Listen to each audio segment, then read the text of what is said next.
Welcome back to the depths of darkness as we continue our exploration into the twisted mind of one of history's most infamous serial killers, John Wayne Gacy. Brace yourselves, listeners, for part 2 of our bone-chilling journey tonight on Newsworthy, 2 words and 2 question marks.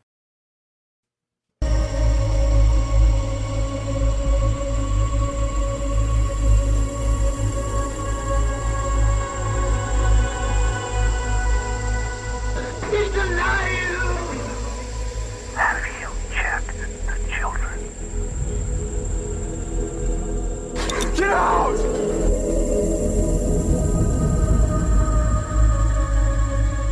You have scoured the podcast world and finally found us, Newsworthy with Steve and Jerry, where we delve into all things mysterious, macabre, or out of this world, and decide if they are truly newsworthy.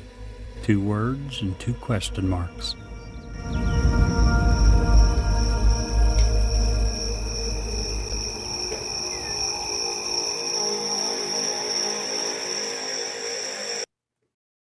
Hello, I'm Ed Locke with USA Mortgage. Tax season is upon us. Did you know that 47% of Americans are planning to use their tax refunds for everyday expenses, home improvements, and vacations? What if you used your tax refund for a new home instead? Again, this is Ed Locke with USA Mortgage. Your tax refund can be used towards down payment, closing costs, or paying down existing debt to help get approved. So before you spend that tax refund, let's get together and see how to best utilize those funds to invest in your future and your new home. Call or text me at 502-680-0953. Again, that's 502-680-0953. NMLS ID 448-9008, Das Acquisitions, LLC, doing business as USA Mortgage, NMLS ID 227262. This is not a commitment to lend. Additional terms and conditions apply. USA Mortgage is an equal housing lender. Mr. Jerry. Hello, Steve. How you doing? I'm having a bit of a week, but we're here. We're live. That's good. Absolutely. That's an improvement. You're still vertical. Yeah, that is indeed. That's a big part of it. It is. Last week, we were talking about John Wayne Gacy, got just to where we were starting to get into some of his crimes and stuff and realized, oh, We're about out of time. we gotta break this into 2 shows. That's what we're doing this week. John Wayne Gacy Part 2. Woohoo! Part 2. Not that the jerk deserved any of the recognition, much less 2 weeks worth, but yeah, certainly one of the better known serial killers in American history. You know something I found really weird? What? He ranks number 3 on the list of all-time United States murders if you're looking at number of victims. Samuel Little had 60. Gary Ridgway, which I think you covered a month or so ago maybe. Ridgway Killer. Green River Killer. Green River Killer, yeah. Is number 2 with 49. Gacy's number 3. Now, globally, Samuel Little, who's number 1 on the U.S. list, only ranks number 11 on the So it's global not a list. U.S. problem. So, yeah, not only is it not, some countries are horrible. I'll look it up in a minute to see what the number 1 was. It's in some small country, I think. I don't remember now, but yeah. Control click. Well, my company's not doing very good, Jerry. Your company. Yeah, I opened a company selling trampolines disguised as prayer mats. What's wrong with it? Well, the profits are going through the roof. Oh, that's a good problem to have. What do you mean you're not doing good? Not those kind of profits. Oh. Luis Garavito, who was a mass murderer in Colombia, Ecuador, and Venezuela between 1992 and 1999, was proven to have killed 193 people. Possible victims go as high as 300 plus. So, yeah, compared to the... Was he, now, in that general area, it makes me think that maybe he was cartel connected. Did that have something to do with it? I've not read. Let's see. The notes are child murderer, torture, killer, and rapist known as La Bestia, the Beast. He confessed to killing 140 boys between 6 and 16 years old. He is suspected of murdering over 300, mostly street children. Ugh. He was originally sentenced to 1,853 years in prison, which was later reduced to 22 years. Maybe he got sent to the U.S. Who knows? What? Apparently, he led police to many of the bodies, and they were agreeing to take so much time off. And these idiots took it from 1,853 years down to 22 years. So there's a realistic chance this man will see the light of day. Well, I don't know. Well, I don't know. No. He was scheduled to become eligible for parole in 2023. He died on October 12th, 2023, before that happened. So Good. he did not think. So thankfully, he got to meet Mr. Red Guy down south. I hope. he's one of them. Absolutely. That if there's anyone in the world you're going to make sure never walks free, the biggest mass murder ever in the entire world, you're going to let him preys walk? on young boys. Yeah. Ugh, that just makes me want to go take a shower. I would, but my shower's upstairs, and since my air conditioning went out today, it's hot upstairs. It's 72 degrees. It's hot. Steve's AC went out. I arrived. The first thing he asked me if I would help him carry down an air conditioner to plug in. 10 minutes later, that wasn't enough. He had to go plug in some fans. And folks, if this guy's AC ever goes out when it's in the mid-90s or upper 90s, last year. Please remember him in your prayers. That big gash of thunder. We got some big storms rolling through tonight here in central Kentucky. Yes, so we do. Speaking of local news, did you hear about the workers' comp accident at Florida Tile earlier this week? Yeah, they had a big workers' comp accident. A man lost 3 fingers. Whoa. He went to the hospital and he asked the doctor, will I be able to drive with this hand? Doctor said, maybe, but I wouldn't count on it. Father. Wow. I had bent into that hook, line, and sinker. That's a good one right there. You know you like that one. Wow. So, no big announcements this week. We do have, for the first time, I feel legit as a podcaster since, when we first started, we got our first ads, and right. That was a big deal, big step for us. But now we actually have a plan for like the next 3 months worth of shows. I'm stoked. Don't know. We don't have several guests lined up already. More in the works. Yeah. So a lot to be excited about. Pretty exciting stuff. Stick with us. We think you'll enjoy it. So let's talk about John Wayne Gacy. Let's get this creep what he deserves so we can move on. He makes me ill. It makes me want to shower. So does every mass murder, but this one, it seems like even more so maybe. Yeah, he's number 3 on the list, and it's young boys. And it was, as far as I know, in every case, it was sexual rape preceded the usual torture and then killing. Now, last week, we were just getting ready to talk about how he was a clown. We were getting ready to uncover whether or not he may or may not have had an accomplice or 2. Accomplices. Yeah. So do you want to get into that, Jerry? Yeah. First, a brief recap.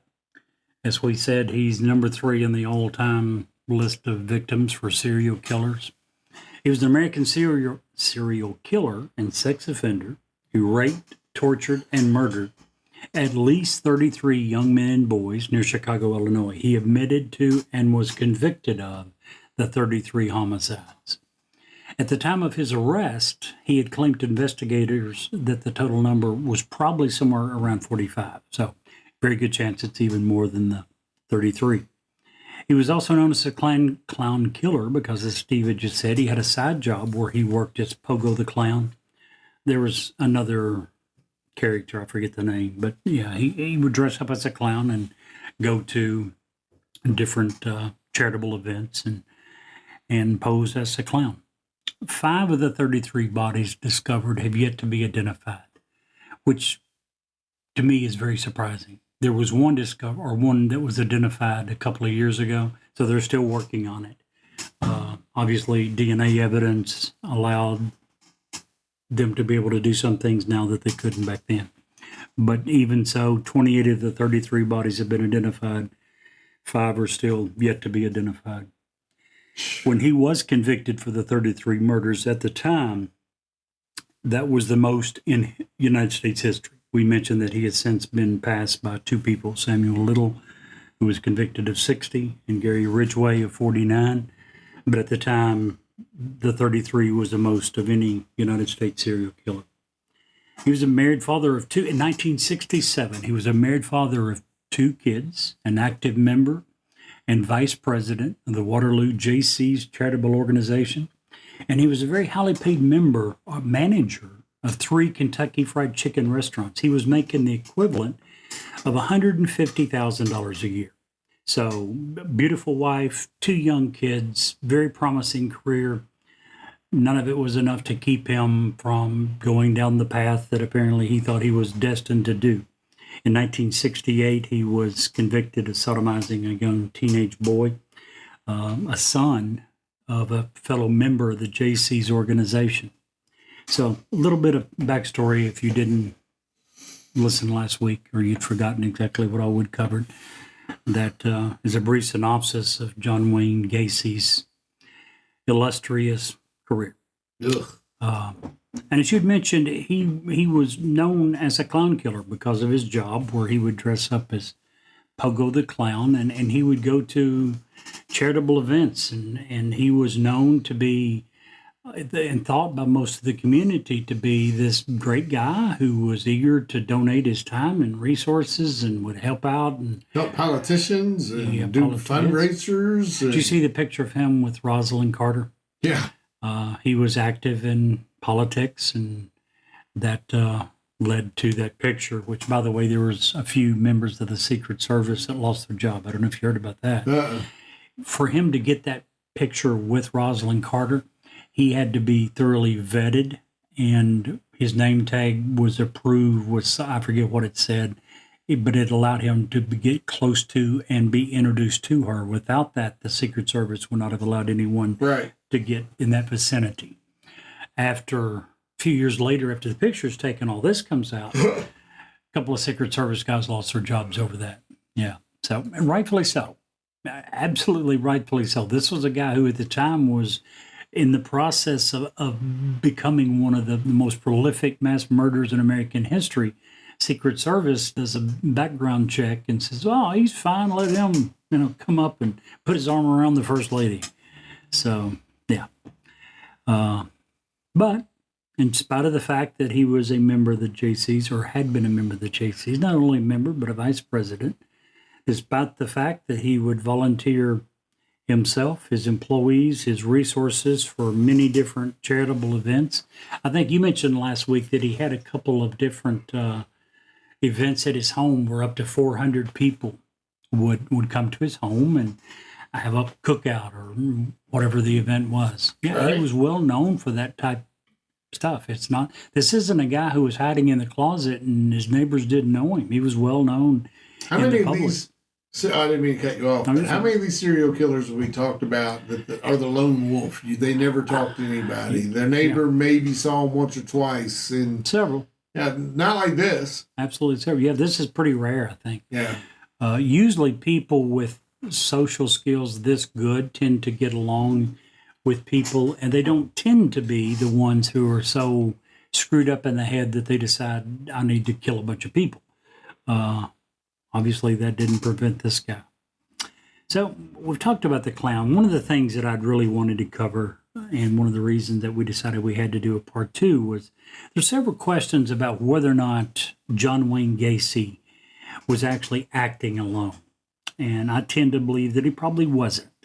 And I'll give you some of the reasons why. First and foremost, Gacy claimed that 3 of his employees had been involved in the killings and had actually committed several of the murders themselves. Now, normally we would think, well, that's just a guy who's in trouble and he's trying to shift the blame onto someone else. Okay, maybe that's certainly a fair statement. Certainly sounds like it. Absolutely. But in this case, he was admitting to, without provocation, committing first-degree murder on the majority of these people that he was accused of. So trying to point the finger at a few of the crimes by no means would get him out of the brunt of the responsibility. Right. It would not have kept him away 33 is the same as 23, really, Sure. when you're getting I mean, if multiple life if sentences. it's one or two or three and it's connected, you could say, okay, well, that's kind of a single incident. Yeah. There was a few of these where they think maybe two was done at a time, no more than two ever. The vast majority of these single events. He had lured some young boy back to his apartment. Or to his house. He would get him to handcuff himself. He was a magician, liked to do tricks. One of the tricks he would do is handcuffing himself and then showing how he got away. Supposedly, and even from several people who went through it and survived, that's the way he would get them to handcuff themselves. Want me to show you the trick? He would do the trick, perform the trick, then offer to teach them how to do the trick. Oh, wow. He wouldn't handcuff them. He'd hand the handcuffs to them. They handcuffed themselves. That's what several of them said. Anyway. He was picky, too. He was on the way to, I know in one instance, he was on the way to dump a body, picked up a hitchhiker. The hitchhiker offered sex for money, and John Wayne said no. Yeah. Weird. What an opportunity passed, if he was not, not picky. Yeah, I agree. So we've got a guy that was claiming that some of his employees were involved. Two of the people specifically that he said were in on it and had helped him with some of the murders. And he even said that a few of the murders they had committed by themselves were David Cram and Michael Rossi. Now, both of these teenagers had to actually live with him. Both of them had been in a sexual relationship with him. Both of them admitted to digging the trenches / graves. They admitted to this. Now, later on, their claim was that he drew them out. He did have a water problem underneath his house. We know that. Which caused a musty smell, which he would later blame obviously when you have buried 20-something bodies in your basement, there's going to be a smell. He was blaming the moisture problem in the crawl space on that. That was supposedly the reason that these boys were telling police officers after the fact that he had asked him to go into the crawl space and to dig trenches for drain. He was going to put in some drain pipe. But again, both of these admitted to going down into the crawl space where 26 bodies were buried and digging trenches / graves. Michael Rossi was caught driving a car that belonged to one of the people Gacy had killed. When police asked him, he said that he'd bought it from Gacy. Couldn't prove it. There were no records of any financial transactions, including no withdrawals from his bank. But he claimed, his story was that he had bought the car from Gacy. Weird. David Cram, was found with an ID, an identification of one of the kids that Gacy had murdered. He claimed that he had found the ID in the house, that he had asked Gacy if he could have it. The kid was older than him. He said that he wanted to use it to be able to buy alcohol. Makes sense, right? Yeah. Gacy, according to his story, not according to Gacy's story, according to David Cram's story, Gacy responded to him by saying that he worked with a group called the Syndicate, and they would set people up to be killed. And then that's where these IDs come from. He's found with an ID of a dead kid. His story is, well, I got it from this dude. He told me that he's with this group that kills people. So, yeah, I took the ID and didn't think anything about it. Wow. By the way, David Cram committed suicide in 2001. Gacy himself claimed that he only dug 5 of the 26 graves under his house. He said that employees who are staying with him had dug the rest. David Cram and Michael Rossi. Again, this is, we're talking about John Wayne Gacy. He's a convicted mass murderer. We know beyond a shadow of a doubt that he killed the majority of these people. So is he trustworthy? No. But somewhere along the line, I think when he starts telling stories, we have to ask, is there a reason that he would be, is there a self-serving reason that he could have come up with these stories? Right. Another example of why there very possibly was one or more people involved. Jeffrey Rignall. I don't know if you remember reading about him. He was a Gacy victim that Gacy decided to not kill. He brought him home, did the handcuff trick, got the guy to handcuff himself, and then raped him. And then let him go. And told him, if you tell anyone, I'm going to come and kill you. So you probably don't want to tell anyone. But he did. The guy went to the police and told him. Police didn't believe him. Jeffrey Rignall, when he went to the police and filed his report, told them that there was another person in the room. And he went on to describe that person as having sandy hair, which is a perfect description of Michael Rossi. I mean, At that time, they didn't even arrest Gacy, much less weren't looking for another accomplice. In 2012, many years after this is all said and done, Gacy's been executed. 2 Chicago lawyers started doing some investigation into the case. And according to their research, in at least 3 of the murders, John Wayne Gacy was out of town on a business trip, and they had proof of it when 3 murders had occurred. wow. Now, it's important to remember that the vast majority, other than a couple of instances, Jeffrey Rignall saying he saw someone else, the Chicago lawyer saying there's travel, most of the stuff that I've talked about is the words of a convicted mass murder. I don't know how much credence we want to give to that. We also need to remember that a lot of investigation was done at the time when this first became public, and no one was ever convicted or even charged as being an accomplice of his. With all that being said, after reading all this, I still think he didn't do it alone. Yeah. I think there was at least one, if not more, people involved. Doesn't change anything Do you think with Gacy himself. Go Do you ahead. think that would be a situation where they were coerced, or they just kind of, I kind of like this? I mean, They were we've teenage covered- boys. Right, we've covered multiple teams of serial killers before. They were teenage boys who were in a sexual relationship with their boss, who Michael Rossi, according to himself and Gacy, was the first victim of the handcuff trick. Wow. Only apparently he, when it was over, didn't want to go to the police. He wanted to move in with him and live with him, and did for quite a while. Crazy. So coerced, very possibly, young, impressionable teenage boys. It's their boss. What did he do with the rest of his life after I don't know. Gacy was? I haven't heard. Cram, the other guy, committed suicide in 2001. Yeah. Would be interesting to see, and I'll try to look that up and see what happened with Michael Rossi. But I do not know the answer to that. It's weird.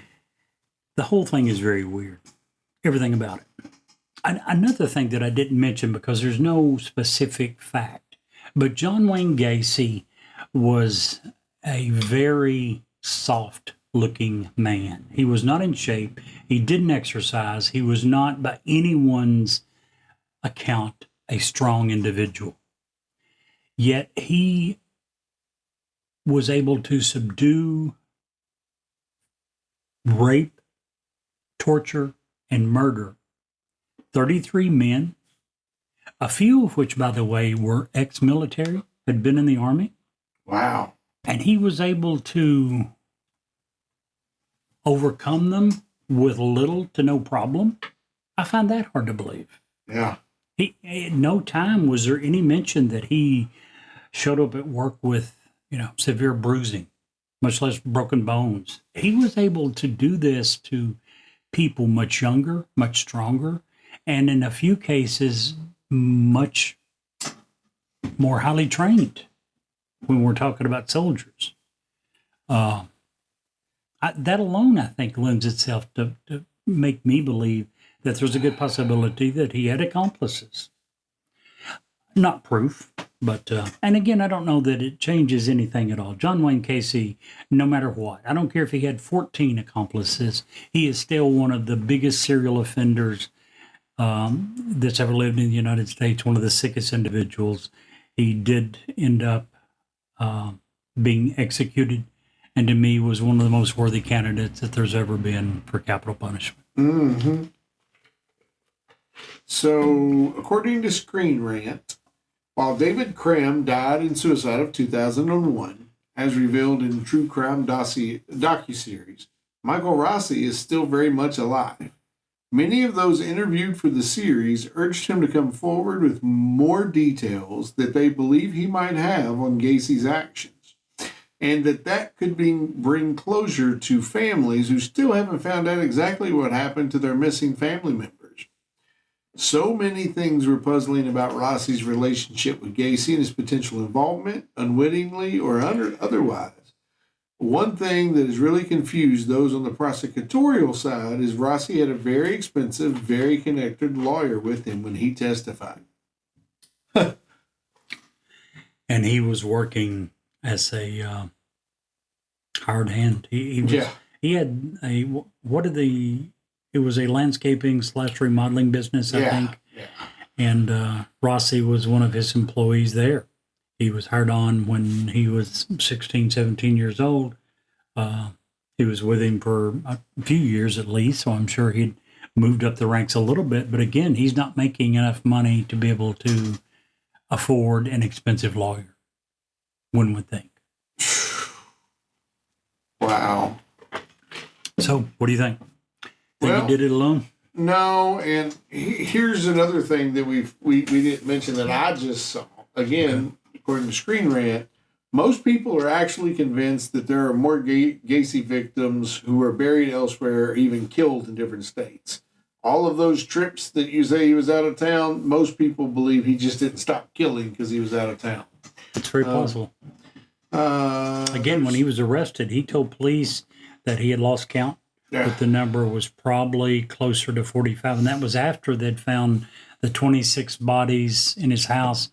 He knew of 5 bodies that he had dumped off this one bridge once his crawl space was full, and he was having to dump them somewhere else. So he knew about the 31. I think he also knew about the other 2. There's one particular location that people believe more bodies are probably buried. On the property where Gacy used to do janitorial work and where his mother lived. Many neighbors reported seeing him lurking around there late at night, sometimes with heavy bags.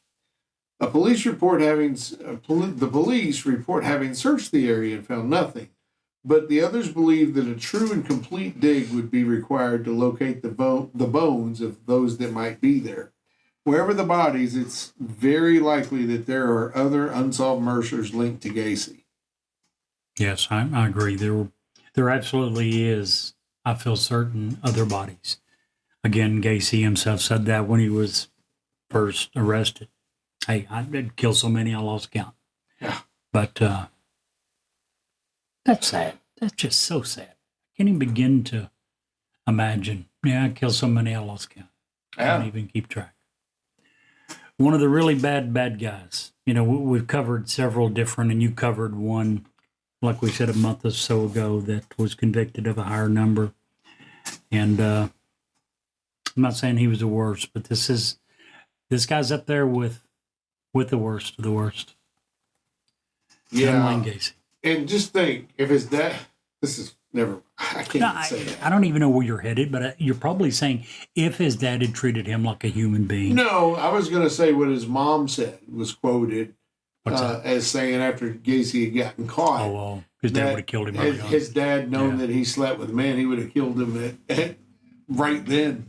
Would have saved a lot of lives. When he was, that he would have. Would have saved a lot of lives.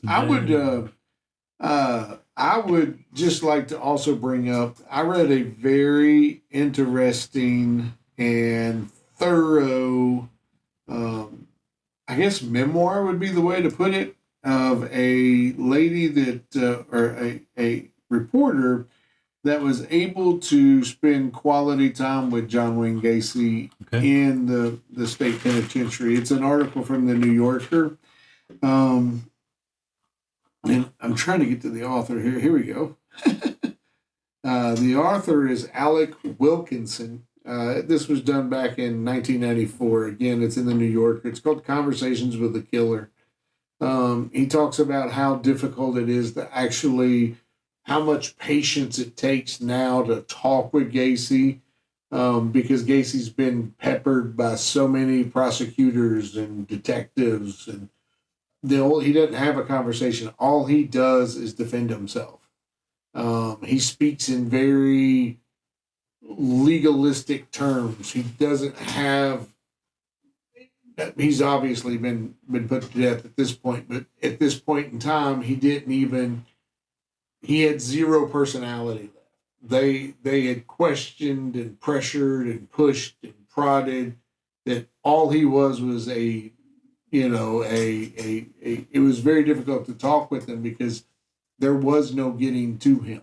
There was no breaking through and having a personable contact. There was none of that left. But I don't know if there ever was. Keep in mind did we discuss last week what is reputed to be his last words when he was being executed? We were holding that back. Go ahead. Supposedly, as they do, they turn and ask the condemned right before being executed, do you have any last words? Given an opportunity to ask for remorse or tell the family, I'm sorry. Or whatever. This is your last chance, dude. You're about to meet your maker. Your maker or your maker's enemy. Anything you want to get straight before then. Reputedly, supposedly, I think his last words I think this is pretty much fact. Kiss my ass.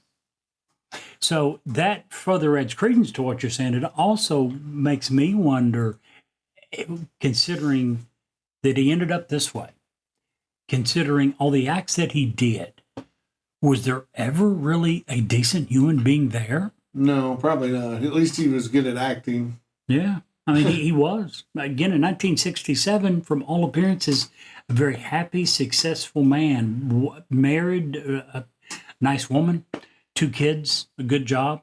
Yeah. Member of, vice president of the JC Corporation. American Dream. Yeah, American Dream. And from that to a year later, going to prison for sodomy, and then a few years later, you find out all this. It just makes me wonder if there ever really was a decent human being underneath all that. I don't think you can ever be a decent human being and take the lives of, in a non-war situation, take the lives of 33 other human beings. I agree. I think we did cover how this got started, and I do think innocent people could do one. He said that supposedly there's this guy that he'd brought home. Yeah. Probably had sex, I'm not for sure. Anyway, the guy spent the night. The next morning, he woke up, the guy standing in his doorway with a knife. I get the impression of a large knife, butcher knife, maybe. And he freaked out, and he killed him. Jumped up, wrestled, got the knife, stabbed him to death. After that, went in the kitchen and found the guy had made breakfast for the 2 of them, and he got to thinking, this guy was probably just coming to wake me up. Yeah. Now, I'll be flat honest with you. I could see myself doing that. If I wake up and some stranger's in my bedroom doorway with a knife, I'm probably, if I had a gun beside me, I think real quick, it's over. But like you said, we're not talking one. You didn't say that if you kill one person. No. You say when you kill 33. 100% agree. Totally agree. You can't do this. Time after time after time. And just not be, I just don't see that. Now, I totally, absolutely agree. A couple other things I want to add. Numerous books and movies have been made about his life. I do believe that somewhere along the line, we need to quit paying so much attention to people like this. We need to quit giving them a voice. And there's many newspapers who are now doing that.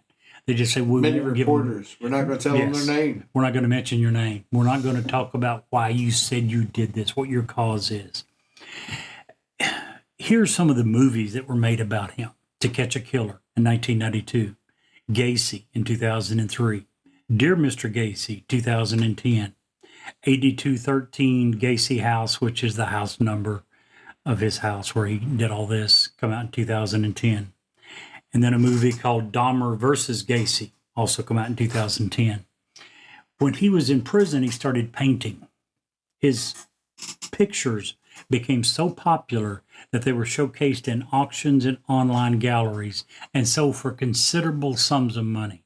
I don't think that that should ever be allowed unless, if you're going to allow it, take every single penny and donate it to the family of the victims. Yeah, set up a. He shouldn't be allowed to buy a pack of chewing gum with his proceeds from anything that he does related to that. Speaking of paintings, did you know, and this is so far, you just bring it up, and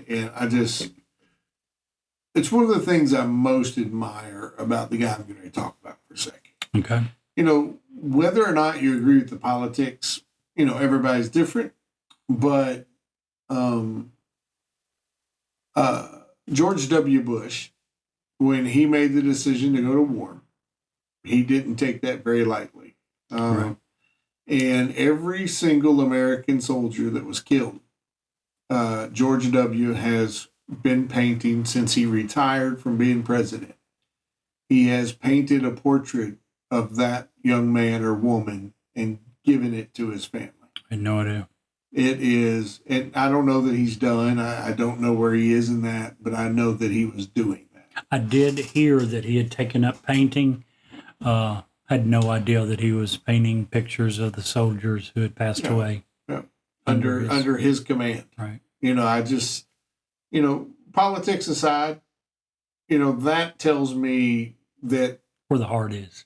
Yeah, exactly. Yes. You know, exactly. And I think he's one of those guys that you and I agree, and we'll go back to Gacy in just a second, but even Obama, he's going to tell you what he feels, whether you like that or not, whether it's your politics or not. Yep. When he says something, you can believe him, you know?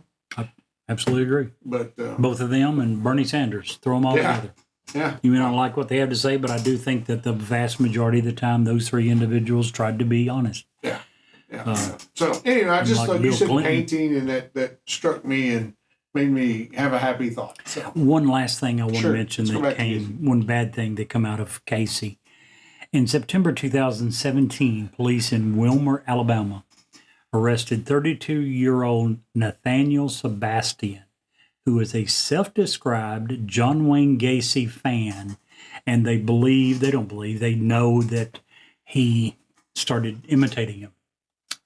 Mr. Nathaniel Sebastian had killed his own mother, put her in a wooden barrel, and the barrel was underneath the porch of his house. And this stupid idiot had bragged enough about what a big John Wayne Gacy fan he was, how he wanted and dreamed of emulating him. Then his mother turns up missing, and sooner or later the police come knocking. Second time they came, they told him he had a search warrant, was going to search under the house, at which point he just told them, well, you're going to find my mom. She's under the porch. crazy. Absolutely. Well, this is not a case that I really want to give a thumbs up, Jerry. But if it helps, if there's information that Rossi has that... There's 5 unidentified victims. They dug up 5 people who have yet to be... If somebody knows something, I think that is newsworthy, and I have to give it a thumbs up for that. But Just not because I only want that. to. I 100% agree with you. So... For the purpose of the 5 families who many years ago, but... well, the 5 that we know of. Exactly. Not 5 that we including know in of. Philadelphia or New York or, other wherever he places. went to. Sure. And there could be other victims Absolutely. that are unaccounted for. I agree. From that stance alone, I would give it a thumbs up. Yeah. The families who don't have any closure, any idea of what happened or even where. A lot of these boys he was getting at the bus station, they were runaways. They'd come to Chicago. So it could have been, a kid from Iowa, Missouri, Kentucky. So, yeah, many of the families never thought to think about this mass murder in Chicago, Illinois. Right. Well, my kid's here in Kentucky. He's got nothing to do with that. Right. You don't know if the kid had run away and got on a bus. He very well could have ended up there. So, absolutely 100% thumbs up.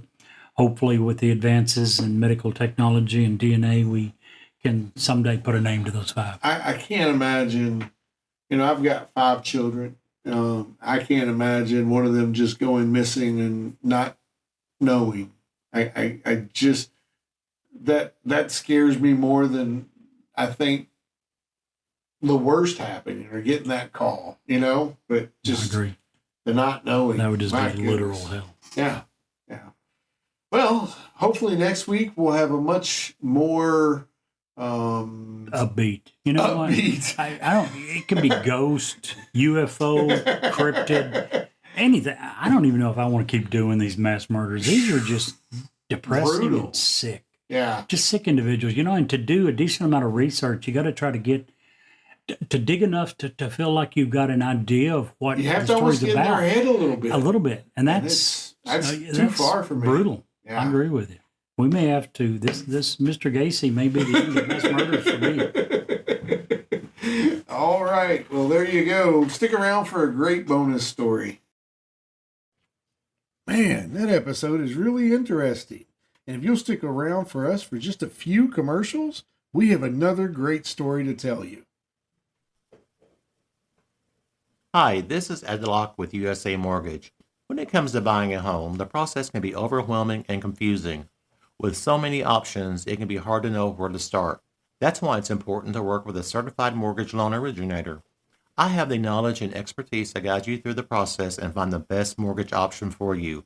I will work with you every step of the way to ensure that you are getting the best deal possible. So if you're looking to purchase or refinance, please reach out to me at 502-680-0953. So don't take on the stress of buying a home alone. Work with me and I will make your dream a reality. Trust the professionals and make your home buying experience a positive one. MLS ID 448908, DAS Acquisition Company, LLC, doing business as USA Mortgage, MLS ID 227262. This is not a commitment to lend. Additional terms and conditions apply. USA Mortgage is equal housing opportunity. If you want us to review or rate your product on air, if you have suggestions for new episodes, awesome ghost stories, or anything else, please reach out to us. Our email address is newsworthyWithSteveandJerry@gmail.com. Our text number is area code 540-709-1318. And now, back to the story. Jerry, in the news last week, another sighting of swamp ape in the Florida Everglades. Nice. Though it is well known that the Everglades National Park is full of creatures large and small, both fierce and harmless, some believe the park is also home to a mysterious creature that might be related to Bigfoot. This swamp ape, 5 foot to 7 foot tall ape-like creature, is said to be covered in mottled reddish-brown hair, to have very ape-like features, with long arms and legs, a hunched back, and a gorilla-like face. The creature is also said to ward off prying eyes and predators with a horrible stench that it can emit, giving the creature the name skunk ape. If it lives in the swamp, it probably smells like the swamp. The Bigfoot Field Research Organization has recorded over 333 sightings of the swamp ape in Florida, plus 137 in Georgia and 100 more in Alabama. While most sightings have been recorded in between the 1960s and the present, the stories of swamp ape go back all the way to 1818 newspaper story of a man-sized ape raiding food stores and stalking the Everglades fishermen. Indigenous stories of an ape-like creature living in the southern Florida go back even further. Reports of swamp ape skyrocketed in the mid-20th century. Entire tour buses full of people in the Everglades said they witnessed the creature. And even the Miami-Dade law enforcement officials said they have saw the beast. Unsurprisingly, swamp ape is now a cultural icon of South Florida. And there's even a museum dedicated to the creature. And Jerry, if you can't see the light, Be the light.